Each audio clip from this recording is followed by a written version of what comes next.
Somo letu linasema kuwa mshindi katika maisha ya sasa na yajayo. Kuwa mshindi katika maisha ya sasa na yajayo.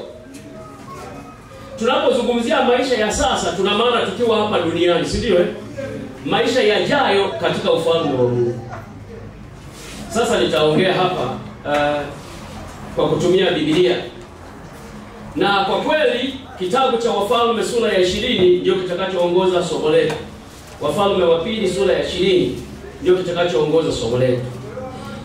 Katika maisha, kwa utangulizi, katika maisha ya wanadamu kumekuwa na changamoto nyingi sana zinazotukabili katika maisha. Kuna changamoto katika masuala ya uchumi, si kweli jamani? Masuala ya elimu, wengine wanaenda shule, wengine hawaendi, ada hakuna. Kuna magonjwa, changamoto ya magonjwa zinatutesa, na hatari mbalimbali, ajali na hatari mbalimbali katika masuala ya kiroho. Hello. Nasubiri wazee wako wawasiliane ndio niendelee na somo.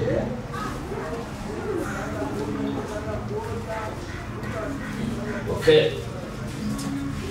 Sasa tumesema katika maisha yetu kuna hatari mbalimbali zinafanya nini? Zinatukabili. Ufalme, taifa la Israeli baada ya kusafiri kutoka Misri na kuingia Kanaani, si kwamba walikuwa wametulia.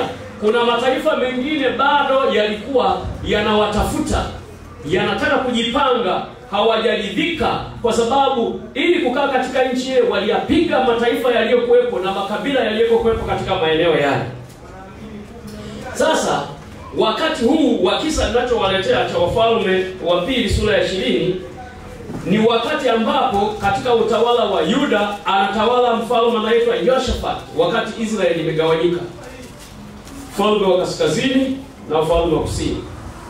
Na makabila haya mawili anatawala Yehoshafati, lakini makabila mengine 10 anatawala Ahabu, mwenye mke anaitwa Yezebeli. Mnafahamu habari zake. Yehoshafati na Yerusalemu walibakia kuwa waaminifu kwa Mungu, ingawa Ahabu kwa kushawishika na mke wake Yezebeli ayapeleka yale makabila mengine 10 kumwasi Mungu. Sasa habari leo waletea ni ya Yehoshafati na utawala wa Yuda ambao wamebaki waaminifu kumwabudu Mungu. Tumesema waliendelea kumwabudu Mungu, lakini changamoto bado ziliwajia. Changamoto ziliwajia kutoka katika makabila yaliyokuwepo. Tukisoma katika kitabu kile cha Mambo ya Nyakati, fungua sasa 20, tutasoma kuanzia mstari wa kwanza pale, nitasoma hadi wa 4 alafu nitatoa maelezo kidogo. Mambo ya Nyakati 20 mstari wa kwanza naanza kusoma. Anasema hivi: ikawa baadaye wana wa Moab na wana wa Amoni na pamoja nao baadhi ya wa Meuni wakaja juu ya Yehoshafati vitani. Wakaja watu waliomwambia Yehoshafati wakisema, wanakuja jamii kubwa juu yako. Anasema watokao Shamu toka ng'ambo ya bahari, na tazama wako katika Hasason Tamari, ndio En Gedi. Anasema Yehoshafati akaogopa, akauelekeza uso wake amtafute Bwana. Akatangaza mbiu ya watu kufunga katika Yuda yote. Yuda wakakusanyika pamoja ili kumtafuta Bwana, hata kutoka katika miji yote ya Yuda wakaja kumtafuta Bwana. Watu walikuja wakamwambia Yehoshafati ya kwamba watu wa Moab halafu na wa Amon na watu wa kutoka Shamu wametengeneza umoja, wametengeneza jeshi kubwa, wanakuja kupigana na wewe. Anasema Yehoshafati akiwa mfalme akaogopa. Kwa nini anaogopa? Kwa sababu anajua ya kwamba watu hawa ni wengi. na wao hawana uwezo wa kupigana nao. Kwa kifupi, watawaangamiza. Sasa nini kifanyika? Nini kifanyika? Anasema Yehoshafati alifanya mambo yafuatayo.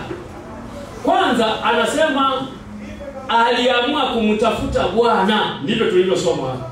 Halafu akawaita na Yuda wote, akatangaza kufunga na kuomba ili wamtafute Bwana, wautafute uso wa Bwana. Swali linaweza kuwa, katika maisha yako unapopata changamoto, kinachokujia kichwani kwako nini? Kwa Yehoshafati, changamoto ilipokuja mara moja ni kutafuta uso wa nani? Uso wa nani? Uso wa Bwana. Halafu na watu wanaowaongoza nao wanawaita wamtafute Bwana. Unapopata matatizo wewe na familia yako, cha kwanza mnafanya nini? Mnafanya nini? Hapa wanamtafuta Bwana. Na akatangaza kufunga. Kwa hiyo Yuda yote wakafunga, wakaanza kuomba. Halafu na baadaye wakakusanyika pamoja. Wakaanza maombi. Yehoshafati anajua ya kuwa yuko Mungu mwenye uwezo wote. Yuko Bwana wa mabwana, na yuko mfalme wa wafalme, na Mungu wa miungu. Yuko Bwana wa majeshi, ndiye wanayemwamini na ndiye wanayemtumaini. Kwa hiyo jibu la kwanza ni kukimbilia kwa yeye anayeweza kutatua jambo lolote. Sikiliza. Yehoshafati anatambua kwamba Mungu wanaomwabudu wao kama taifa la Israeli ni Mungu wa miungu, ni Bwana wa mabwana, ni mfalme wa wafalme, ni Bwana wa majeshi, ndiye mwenye uwezo wote, ndiye muumbaji. Kwa nini mataifa yaje na sisi tunaye? Kwa hiyo tunaye anayeweza. Sawa, wao ni jeshi kubwa, ila tunaye Bwana wa majeshi. Kwa hiyo wanaelekeza uso wao wamtafute Mungu. Nimesema hivi, swali tunaloweza kujiuliza sisi, hivi nyumbani kwako leo siko na changamoto? Au unapopata changamoto, kinachokujia akilini ni kumtafuta nani? Hatua ya kwanza unayochukua ni ipi wakati wa kupambana na tatizo linalokukabili? Yehoshafati alielekeza uso kumtafuta Bwana. Kwa hiyo wakati wote wanaomwamini Mungu hawana sababu ya kuchanganyikiwa changamoto zinapokuja. Hebu wanaomwamini Mungu wanipungie mkono. Sikiliza. Watu wanaomwamini Mungu, changamoto zinapokuja hawana sababu ya kuchanganyikiwa. Kwa nini? Wanaye Mungu anayejua yote, leo, kesho na hata milele. Wanaye Bwana wa majeshi, wanaye mfalme wa wafalme, wanaye yeye mwenye nguvu zote, ambaye mbele zake hakuna kinachoweza kusimama. Lakini Mungu pia ameahidi. Mungu ameahidi katika Zaburi 37. Zaburi 37 mstari wa 18 na 19 nitasoma. Andika, utasoma kwa wakati wako kama utashindwa kunifuatilia kwa haraka, maana sitaki watu wakae muda mrefu. Anasema hivi, Bwana azijua siku za wakamilifu. Halo? Bwana azijua siku za wakamilifu. Wakamilifu ni wapi? Hao wanaomwamini yeye. Lakini anasema urithi wao utakuwa wa milele. Hao wakamilifu hawataaibika wakati wa ubaya, na siku za njaa watashiba.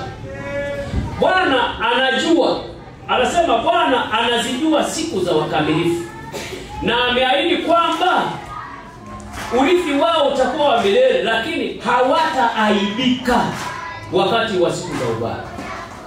Kama unamwamini Mungu, ameahidi kwamba changamoto zinapokujia katika maisha, magonjwa, changamoto za kiuchumi, changamoto za aina mbalimbali katika kijamii, amesema hutaaibika. Na hata wakati wa njaa atakushibisha. Na kwa kuzingatia ahadi hii, Yehoshafati alitambua jambo hili. Lakini Zaburi 125 mstari wa kwanza anasema, Zaburi 125 mstari wa kwanza, Wamtumainio Bwana ni kama mlima Sayuni ambao hautatikisika milele. Yehoshafati alijua jambo hili, kwamba sisi tunamtumaini Bwana wa majeshi ni kama mlima Sayuni, hatutatikisika milele. Hatutatikisika milele. Na katika kitabu cha Timotheo wa pili sura ya kwanza aya ya 12, Timotheo wa pili sura ya kwanza aya ya 12, Timotheo anasema hivi: kwa sababu hiyo nimepatikana na mateso haya, wala sitahayari. Maana yake wala sitetemeki, wala siyumbishwi, wala siwazi, wala sipati shida. Kwa nini? Kwa maana namjua yeye niliyemwamini. The problem, tatizo liko hivi: wakati mwingine hatumjui tunayemwamini. Unasikia vizuri? Yaani hayo ulionayo yanayokutesa, yanakutesa kwa sababu humjui unayemwamini.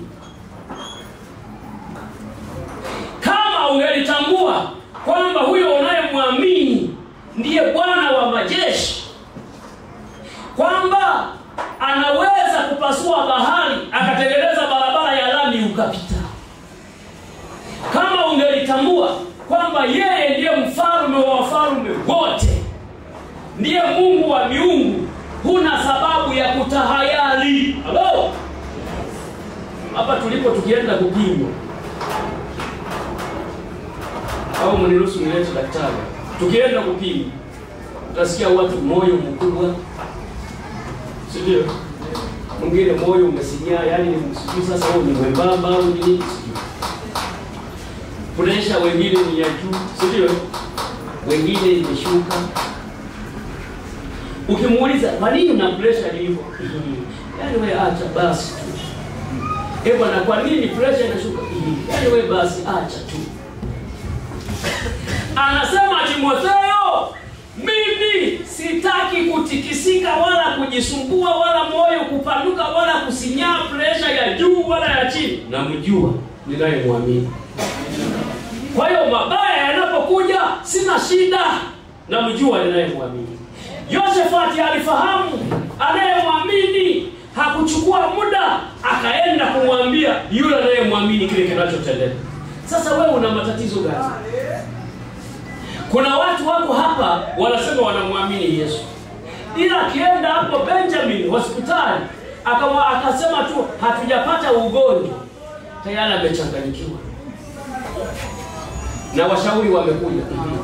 Na fulani alienda hapo Benjamin wakasema ugonjwa uonekane, lakini alienda kule Njombe. Kule Njombe kuna mafundi, hasa ukifika nyumbani. Yaani wao wanagundua kwa mbali kabla hata hujaingia wanakwambia ugonjwa wako. Ngoja nitafute na huyu huko niende. Unamjua unayemwamini? Umeteseka sana kwa sababu hujamjua unayemwamini. Hujamjua unayemwamini. Sasa anasema mimi sitatahayari. Kwa nini? Namjua ninayemwamini. Hapa tujiulize swali, hivi ni nani tunayemwamini? Ikiwa ni Mungu, kuna sababu ya kutahayari. Sikiliza. Sasa Yehoshafati alipowakusanya hawa wote walifanya nini? Twende mstari wa 5. Mstari wa 5 ule. Tutaanza mstari wa 5, anasema hivi: Yehoshafati akasimama katikati ya kusanyiko la Yuda na Yerusalemu nyumbani mwa Bwana mbele ya ua mpya, akasema, Bwana Mungu wa baba zetu, si wewe uliye Mungu mbinguni?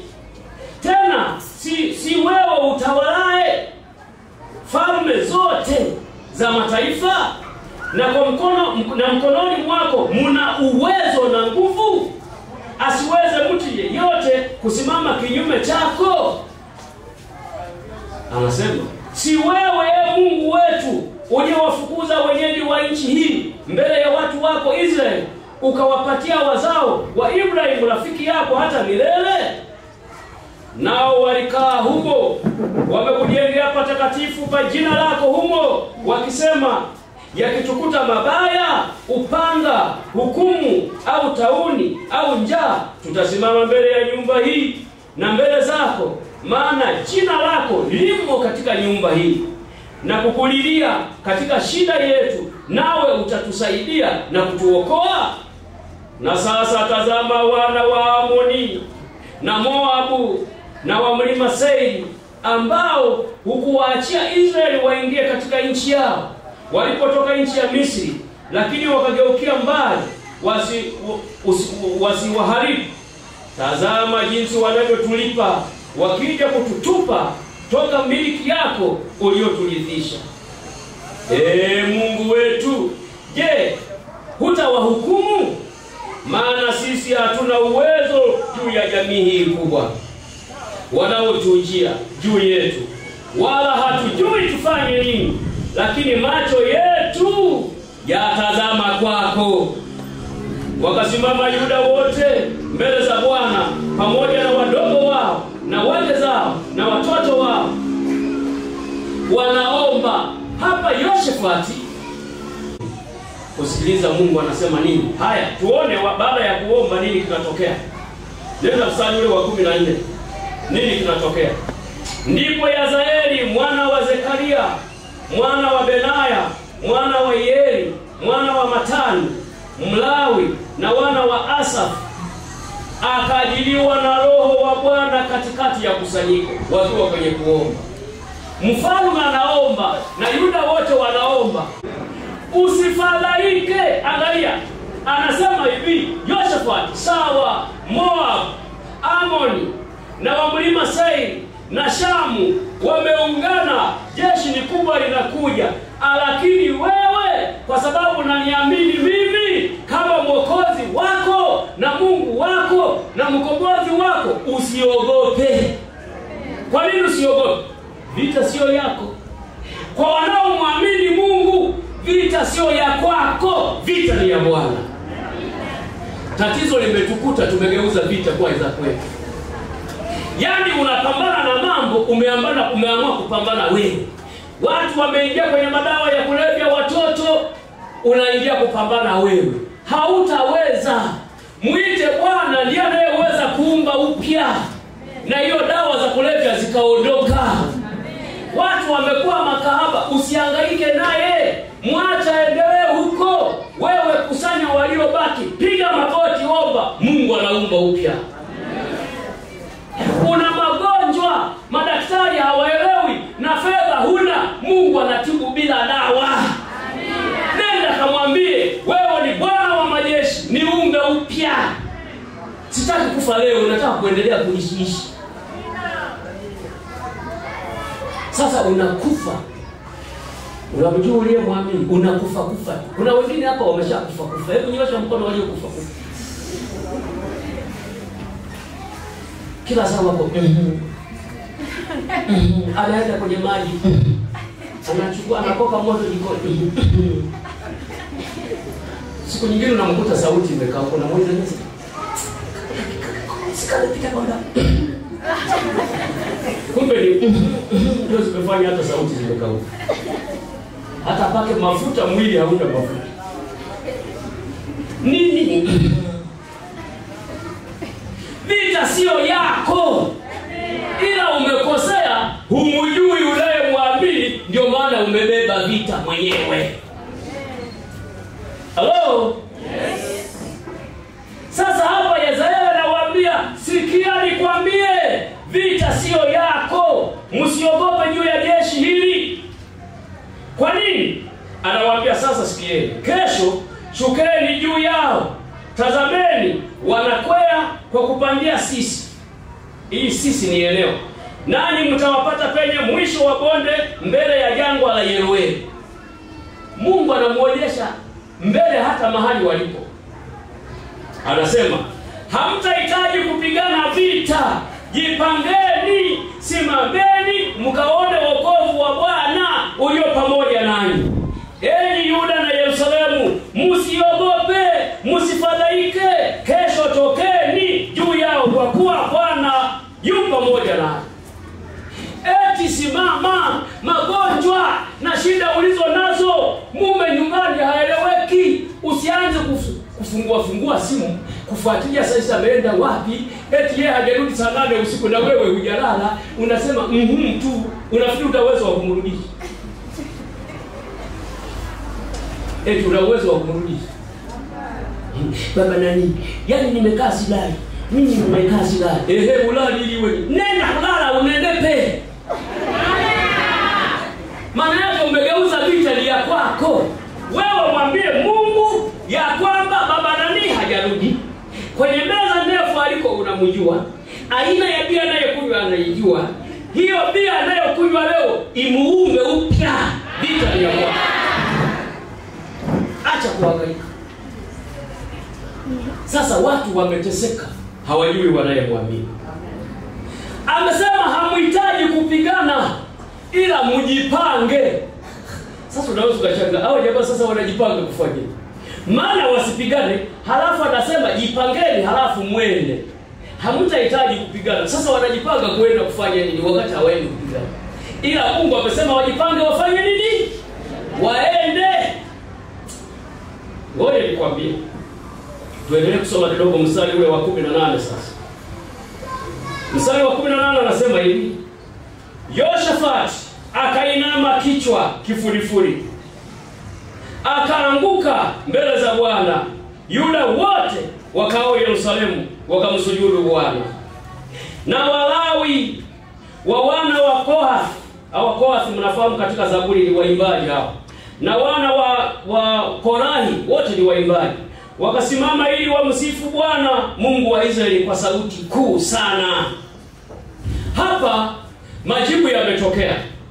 Na majibu yalipotokea anasema huyu Yezaeli alipokaa na Yoshafati akasimama, anasema hawa wana wa Kohathi wamesikia jibu, wakaanza kupanga. Hawa ni wataalamu wa nyimbo katika Zaburi. Wakapanga jeshi. Anasema wakamsifu Bwana kwa sauti kubwa sana kwa ajili ya uzuri na ukuu na uwezo wake. Wanamsifu Bwana. Bwana anapokujibu maombi ya jambo lako lililokuwa linakutatanisha, una muda wa kumshukuru? Una muda wa kumshukuru? Au unasahau hata kama uliomba? Hapa kuna kanuni. Hawa wanamshukuru Mungu. Anasema wakamwimbia, wakamtukuza kwa uzuri wake. Sikiliza hapo mbele utaona kilichotokea. Lakini tabia hii ya kushukuru hata Daniel alikuwa nayo. Katika kitabu cha Daniel sura ya 2 mnakumbuka mfalme Nebukadneza ameota ndoto, si ndio? Halafu ameshindwa kutafsiri, kujua tafsiri yake. Halafu ametoa amri wenye hekima wote wauawe. Daniel anaomba kwamba kwa aliyoko kwamba tunaomba tusiwawe, tupatieni muda. Akawapatia muda. Daniel na wenzake wakaenda kuomba, wanajua wanayemwamini. Tatizo la kifo limekuja, wanasema tupatieni muda, tunaye anayetoa majibu.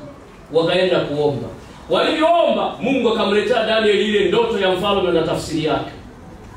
Wanaingia kwa mfalme, wanatoa majibu. Lakini kabla ya kutoa majibu, walipopata ile ndoto, Daniel anasema mstari wa 23, na kushukuru na kukuhimidi ewe Mungu wa baba zangu, uliyenipa hekima na uwezo, ukanijulisha hayo tuliyoyataka kwako, maana umetujulisha neno la mfalme. Kwa hiyo hapa pana kanuni kwamba Mungu akijibu ulichokiomba, pata nafasi ya kumshukuru na kumhimidi. Kwa sababu ni yeye aliyefanya. Sasa hapa tunaona wanamshukuru Mungu. Na mstari ule wa 20 sasa, baada ya kupata hayo majibu yote na watu wameimba nyimbo, asubuhi yake imefika. Anasema wakaamka asubuhi na mapema, wakaenda nje katika jangwa la Tekoa. Ni kama kilomita 20 hivi kutoka pale Israeli kwenda kwenye jangwa la kutoka Yerusalemu. Anasema wakaenda, wakati wametembea wanakwenda, Yoshafati akasimama. Mfalme aliyekuwa anatangulia akasimama na mkutano wote ukasimama. Anaposimama anawaambia nini? Anawaambia hivi, nisikieni enyi Yuda, nanyi wenyeji wa Yerusalemu, mwaminini Bwana Mungu wenu, ndivyo mtakavyothibitika. Waaminini na manabii wake, ndivyo mtakavyofanikiwa. Hapa Yehoshafati anawapatia formula ya maisha wana wa Israeli. Amesimamisha mkutano, ukiwa unaenda kukutana nao huko sisi kwenye bonde la Yerueli, wakakutana nao, wanatembea. Amesema hawana silaha, hawahitaji kupigana, maana vita ni ya Bwana. Wao wanaenda kushuhudia tu Bwana atapiganaje. Neno likamjia Yehoshafati, akasimama wape usia. Na hii ndio kanuni ya maisha tunatakiwa kuwa nayo. Amesema, enyi nisikieni, enyi Yuda na Yerusalemu wote, mwaminini Bwana Mungu wenu, ndipo mtakapothibitika. Kuthibitika ni kufanya nini? Kuthibitika ni kuwa imara, kuwa mshindi, kutotetemeka, kutoogopa, kutokufadhaika. Kwa hiyo mkimwamini Bwana hamtatetemeka, wala hamtafadhaika, wala hamtaogopa. Mwaminini Bwana. Kuna watu ambao leo bundi akiiba hapo nyumbani, kesho asubuhi wanatafuta nauli kwenda mahali fulani. Eti wametetemeka kwa ajili bundi ameimba hapo nje. Halafu kanisani wanaenda, wamesema wanamwamini Mungu.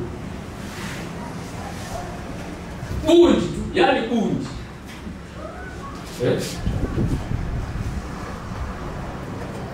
Kuthibitika, kuwa imara. Mwaminini Bwana. Mkimwamini Mungu hakuna mashaka. Hata usikie una ugonjwa gani, hata usikie una shida gani, mwamini wewe Bwana. Amina. Na ukithibitika unakuwa mtulivu. Watu wana vigonjwa, watu wana shida hapa hazieleweki kwa sababu wanashindwa kupata muda wa kumtafakari Mungu. Hapa watu wana shida. Na kwenye jamii zetu hizi zote, mkimwamini Mungu na watangazia na huyo Kristo wake, mnapaswa kuthibitika. Yeye anatenda jambo hivi. Si mnaona Ayubu aliugua? Niwaulize, alitetereka? Kwa nini hakutetereka? Anamjua anayemwamini. Ayubu alikuwa na watoto 10. Maana mabinti walikuwa 3, watoto wa kiume 7. Alikuwa na kondoo 7,000. Si Ayubu sura ile ya kwanza mnasoma? Lakini alikuwa na ng'ombe 1,000, jozi 500. Alikuwa na ngamia 3,000 na mapunda. Watoto wote wakapotea. Kila kitu kikapotea. Kila kitu kikapotea. Mwili wake ukaharibiwa. Magonjwa yakamujia. Wanakuja kina Elfaz Mtemani, wanamwambia, "Wewe vipi?" Na mke wake aliyekuwa anamuita sijui Maidia, anamwambia, "Mtukane huyo Mungu ufe. Fanya haraka. Fanya haraka. Fanya haraka." Ayubu yeye alikuwa thabiti, hakutikisika. Anajua anayemwamini. Na kwa sababu anajua anayemwamini, vitu vyote vikarudi tena mara zaidi. Ndugu yangu, unaweza ukapata, sikiliza, kumwamini Mungu sio maana yake changamoto hazitakuja. Ukimwamini Mungu changamoto zitakuja, tena zitakuja nyingi. Na zitakapokuja nyingi, onyesha imani yako ipambane na changamoto. Muite Mungu apambane na changamoto, sio wewe. Sio wewe. Umejichosha bure, umeharibu akili zako bure, umekosa usingizi bure. Na kukumbusha tatizo umjui unayemwamini. Hapa anasema utathibitika. Alafu amesema waaminini manabii wake. Anaposema manabii, maana yake liaminini neno la Mungu. Si ndio mtafanikiwa. Mafanikio ya kiroho yanapatikana kwa kuliamini neno la Mungu. Mafanikio ya kimwili yanapatikana kwa ajili ya ulinzi ambao Mungu anatoa, afya na uzima na kila kitu. Siku moja nilienda kule wakati napambana. Unajua wakati nimemaliza form 4, wiki moja kabla ya kumaliza form 4, baba yangu alifariki. Sasa nikawa nimepata mawazo mengi, nitaendaje shule? Na nilipomaliza form 4 mara moja sikupoteza muda, nikaanza kutafuta hela kufanya kazi nyingi ili nipate fedha, matokeo yakitoka niende shule. Kwa hiyo nikaanza kufanya biashara ya mahindi. Kutoka Mbeya napeleka Dar es Salaam. Na baadaye mahindi Mbeya akawa ameisha, tukasikia Tanga yanakuwepo. Tulipoenda Tanga tukaona wanalima bila mbolea, nikasema hapa nipate na shamba alafu nitalima. Nikalima shamba. Wakati nimelima shamba hapo, ikafika mvua siku ya kupanda. Mzee yule aliyetupatia mashamba akatuita, tulikuwa wawili na rafiki yangu kutoka Dar es Salaam. Akasema, wanangu, samahani nilisahau. Hapa ni Tanga. Ili upande na uvune ni lazima mbegu zipelekwe kwa fundi. Kwa hiyo ninaomba fedha ili tupeleke mbegu zenu kwa fundi wakaweke dawa. Mwenzangu akajibu tu mara moja, sasa zinahitajika shilingi ngapi? Akatoa fedha. Mimi nikamwambia, mimi tangu nilipozaliwa sijawahi kupanda mbegu yoyote kwa dawa, kwa hiyo sitatoa. Mwanangu, utanilaumu. Leta hutafuna kitu. Nikamwambia, yaani sitatoa. Mwenzangu akatoa. Sasa nikasema okay. Eneo kubwa lile wote ni Waislamu. Sasa nikatangaza wafanyakazi waje shambani. Nikawaambia, samahani, ninyi najua ni Waislamu, mimi ni Mkristo. Hatutafanya kazi yoyote hapa bila kuomba. Na kwa bahati mbaya tutakuwa tunaomba kwa jina la Yesu. Mkiwa tayari na mko free kufanya kazi. Wakasema hakuna shida. Sisi tunataka hela, habari ya jina lako hilo endelea nayo. Tunaanza kulima, kupanda mbegu zile, tunaomba. Tunamaliza kupanda, mchana ule tunarudi ili kesho tuendelee, tunaomba. Kesho yake tukija tunaomba. Tunafanya kazi, tunaondoka, tunaomba, tukamaliza kupanda. Baadaye tukaitwa kupalilia, kwamba jamani, mahindi yetu yako tayari kupalilia. Tukaja vile vile tunaomba kupalilia mpaka mwisho, tunaomba. Tukaondoka, tukaja tukapalilia palizi ya pili, vile vile tukaondoka, tukaenda Dar es Salaam. Baadaye mwezi wa 7 tunapigiwa simu, mahindi yetu yamekomaa, njoo mvune. Njoo ni mvune. Na yule rafiki yangu tukaondoka. Tumefika kule sasa. Nikasema sasa tunapokagua ya mashamba tutangulie kwa mwenzangu alienda kwa fundi. Alienda wapi? Mimi twende kwanza kwa fundi. Kwa alienda kwa fundi. Tukaenda shambani kwake. Rafiki yangu, mahindi yote sijui nguruwe wamepita wamelaza chini, mahindi yaliyosimama, yani hayaeleweki yako mangapi. Nikasema kama alienda kwa fundi kuko hivi. Itakuwaje? Tukaondoka tukaenda kwake. Ajabu nakwambia, nikakuta mahindi yote yamesimama. Amina. Alafu yamebeba mawili. Amina. Nikaanza wimbo, twendeni askari wa Bwana. Kwa nini unaipo? Nikasema angalia wewe mwenyewe yamebeba mangapi. Hivi nijifanye sioni. Hivi yamebeba mangapi? Mawili. Nikasema sasa nitavuna, alafu nitaenda pale kurudika nyumbani kwa yule mzee. Trekta ya kwanza imekuja, ya pili imekuja, ya tatu. Samahani, hivi kwa hiyo unataka kusema ulipanda hivi vitu au una dawa gani za? Nikamwambia, namjua unayemwamini. Namjua ninaye? Anasema waaminini manabii wake, tumainini kwenye neno la Mungu, ndipo mtakapofanikiwa. Ulinzi unatoka kwa Mungu. Siku moja mwalimu wangu tukiwa darasa la 5 alinifundisha. Akasema siku moja alikuwa anasimamia mtihani. Anaposimamia mtihani, mtoto mmoja akamwita akamwambia, "Mwalimu, fulana anaandikia kidole cha mtoto." Mwalimu akatembea kaenda. Kwa hiyo akarudi sasa. Anaandikia kalamu. Akasema, kalamu lakini ametumbukiza kwenye kidole cha mtoto." Huyu mwalimu akaona hii biashara yao watu ngoja niache. Walipomaliza mtihani akawaita ofisini. Hebu wewe zungumza maneno nilikuwa nasema kuhusu. Huyu alikuwa anaandikia kidole cha mtoto amechomeka kwenye kalamu. Wewe sasa ni kweli. Mbona mimi niliona kalamu? Akasema wewe utaona kalamu ila kilikuwa kidole cha mtoto. Ulikitoa bibi ndio aliyenipatia. Huyu wa pili akajibu akasema, mchungaji akamwambia mwalimu huyu, Sisi tuna uwezo wa kuchukua akili ya mtoto yeyote mwenye akili tukafanyia mtihani baadaye tukakurudishia. Kuna watoto wanapata tiki kila siku ila mtihani wanafeli. Kuna wataalamu yanachukua akili, yanafanyia mtihani baadaye yanarudisha. Hawa watoto wanatakiwa wawekwe mikononi mwa huyo unayemwamini, ataleta ulinzi. Ataleta ulinzi. Habari za kiuchumi, watu wanauza vitumbua tu, wanauzia madawa. Hebu mnauzia madawa hata mchicha punga mkono. Wanauzia madawa wako mchicha. Siku moja pale Tandale nilikwambia alikuwa anauza mahindi, tukawa tunapenda kula samaki zile za kukausha, za kuchoma, za kukaangwa hizo.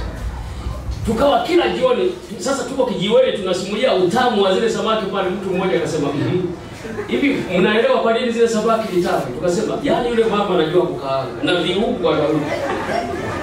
Akasema ule mwiko anaogeuzia ule ni mkono wa mtu. Kuanzia siku hiyo jioni tukasema tukaangalia hivi ni mkono wa mtu kweli. Tukaangalia hivi tukaona ni mwiko. Tukarudi tukamwambia wewe ulitudanganya, ule ni mwiko, endeleeni kula. Ule sio mwiko, ni mkono wa mtu. Samaki za kukaanga watu wanatumia madawa, mchicha wanatumia madawa. Uchumi wako hautathibitika, utayumbishwa tu kama humjui unayemwamini. Ila ukimjua unayemwamini, hakuna dawa inayoweza kuyumbisha biashara yako. Ukimjua unayemwamini, hakuna anayeweza kufuata chochote kwenye shamba lako na kwenye uchumi wako. Yuko Mungu tunayemwamini. Sasa sikiliza, matokeo yake yalikuwaje? Ukiendelea kusoma hapa, amesema naye alipokwisha kufanya shauri nao, mstari wa 21, akawaweka wale watakao muimbia Bwana na kumsifu katika uzuri na utakatifu. Wakatoka mbele ya jeshi na kusema, mshukuruni Bwana kwa maana fadhili zake ni za milele. Nao walipoanza kuimba na kumsifu Bwana, akaweka waviziao juu ya wana wa Amoni. Sikiliza, waviziao hao ni wakina nani? Anza kujifikiria. Na Moabu na wa mlima Seiri waliokuja juu ya Yuda, nao wakapigwa, kwani wana wa Amoni na Moabu walioondokea wenyeji wa mlima Seiri. Angalia, wamegeukana, wameanza kuuana wao wenyewe, walivyoitana wameanza kuuana, walivyoungana kuwaulia mbali na kuwaharibu. Nao walipokwisha kuwakomesha hao wakaao Seiri, wakajitia kuharibu kila mtu na mwenzake. Amesema Bwana kaweka waviziao. Sasa ni wakina nani? Hapa hawajataja majina yao. Tumesema huyu anaitwa Bwana wa majeshi. Alikochukua waviziao wanajua yeye mwenyewe. Usihangaike kuulizia, ni Bwana wa majeshi. Halafu anasema baadaye watu wa Moabu wakaanza kuwapiga wale wa mlima Seiri. Halafu na Washamu walipomaliza kupigana na wale waliowaalika wasaidiane nao, wakaanza kila mtu kumuua mwenzake. Haya majamaa huko yanafanya nini? Yanaimba. Hayana silaha, hayana silaha, hayana nini. Yenyewe wasema msifuni Bwana kwa maana fadhili zake ni za milele. Huko wanauana. Hawa jamaa hawakwenda na silaha, walienda na nyimbo. Eti wanapanga. Amesema akapanga vikosi. Yaani sauti ya kwanza inapanga. Eti vitani. Unajua kiwaona watu, mtu fulani anaweza kuona kama wenda wazimu hivi. Mnaenda vitani kupigana na, halafu mnapanga sauti. Hamuna silaha, mnapanga sauti ya pili, sauti ya tatu, sauti ya nne. Halafu wanapoimba adui anauana yeye mwenyewe. Kwa nini? Huyu ni Bwana wa majeshi tunayemwamini. Hawa jamaa wanapouana wao wanapandisha sauti ile, wanazidi kupandisha. Bezi zinazidi kwa sauti ya tatu inapanda, watu wanauana, wenyewe wanaendelea kuimba. Ukiendelea kusoma hapo, amesema nyara peke yake walibeba sunga. Yaani jeshi lote liko chini. Wakaja wakachukua mali. Nyumbani wanawasubiri jamaa wanaporudi. Wanashangaa wanarudi na mali. Na wakaenda kuwaita kule mjini waje wasaidie kubeba mali zilizopatikana vitani walikoteka nyara. Ila hawakwenda na silaha. Hawakupigana chochote, maana vita ni ya Bwana. Sikiliza, umepata taabu sana na nyumba yako imepata taabu sana, na hao madawa hayatakufanikisha. Kwa waganga hakutakufanikisha, kwa sababu shetani anabadilisha nguvu tu. Kwa mganga huyu nguvu zitazidiana. Tunaye mganga mkuu, Mungu wetu tunayemwabudu, ambaye yeye hakuna mganga anayesimama. Umeteseka sana, hakuna magonjwa asiyoweza kuponya, hakuna uchumi unaoweza kuharibika jumla, utatikiswa. Ulinzi kwake ni wa milele. Sasa kwa nini mafuta yako hayakolei? Una matatizo gani? Na kuuliza kwa nini mafuta hayakolei? Hebu nyosha mkono niambie. Mara pressure ya juu na ya chini zimetoka wapi? Mimi ni mwembamba wa hivi vitu, msifikiri labda na mimi na mawazo. Hamna, mimi ni wa hivi.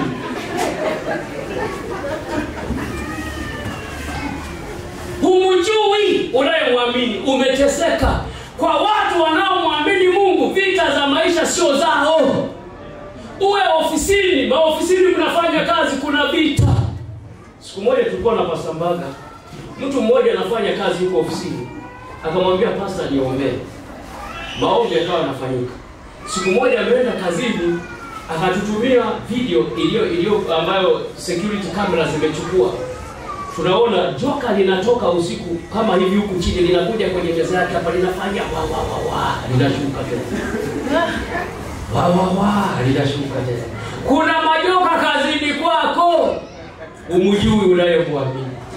Kama ungemjua haya majoka yasingesogea.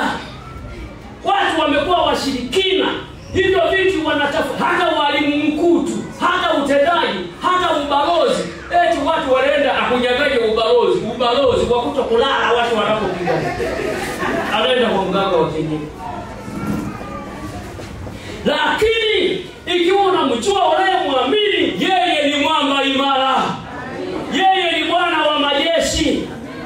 Katika Yeremia 33 anasema niite nami nitakuitikia. Nitakuonyesha mambo makubwa, magumu usiyoyajua. Sikiliza nikwambie, wana wa Israeli wakati wanavuka, wametoka Misri, wanavuka. Wakati wako pale baharini sasa, wanataka kuvuka, wamechanganyikiwa. Mungu anamwambia Musa, kwa nini unasimama unanililia mimi? Endelea na safari. Anamwambia, hamna kwa kupita. Mimi naona bahari, yuko mkononi mwako kuna nini? Fimbo. Akapiga maji yakagawanyika. Wakati wanaingia baharini, na Farao naye hakuelewa ile lami imejengwa sanga. Unaingia kwenye lami usiyojijua, ingia. Akawafuatia kwenye lami. Wazake wamefika hapo, kumbe lami huko nyuma wanapotembea inabomoka. Maana aliyejenga anayekuja nyuma hamjui. Wanaendelea mbele, lami inabomoka huko nyuma. Alipokuja na magari yake, akaingia humo, hakutoka tena na magari yake na majeshi yake. Anasema hivi, walipofika ng'ambo wakaimba wimbo ya kwamba ulikuwa unakuja na majeshi na magari na farasi, ila sisi tunalitegemea jina la Bwana wa majeshi. Tegemea jina la Bwana wa majeshi, nyumba yako itakuwa na amani. Mtegemee Kristo, mfanye Bwana na Mwokozi wa maisha yako. Acha kuyumbishwa. Usione kama inachelewa, atakuonyesha mambo. Ayubu hakuona inachelewa, alisubiri saa. Usisubiri saa, muite. Unahangaika nini? Unateseka nini? Mbona umehangaika sana? Mchana wa leo na kupatia shauri, muite Bwana wa majeshi. Utapata mafanikio katika maisha yako. Hakuna atakaye kutikisa kwenye ajira, wenye watu, alimradi uwe mwaminifu kwake. Sikiliza niwaambie, formula ni kila jambo linapokuja, cha kwanza piga magoti mwambie Mungu. Akuonyeshe hekima namna ya kwenda nayo. Usiende, sijui Mungu amekusumbua, ninaenda kwa wako nikamshtaki. Sijui kwa yule aliyesimamia ndoa, anaitwa nani? Yule wa kusimamia yule. Besti. Unaenda kwa mshenga. Unaenda kwa shangazi yake kumbafu. Muda wote usingekuwa naomba. Unatembea tumulima na tuponde, unapoteza muda. Tatizo humjui unayemwamini. Wakristo mmeteseka sana The problem ni kwamba hamumjui mrembo. Nimemleta kwenu mchana wa leo mtegemee katika maisha yote. Uwe msichana, mvulana na watu wanamlagani, mtegemee siku zote. Na ninawaambia atakayemtegemea huyu Mungu tunayemwamini na Yesu Kristo Bwana wa majeshi, nataka niwaambie hata aibika. Na wale wenye pressure zote mkimchukua leo Yesu zimeisha. Wenye mioyo iliyopanuka inarudi sehemu yake.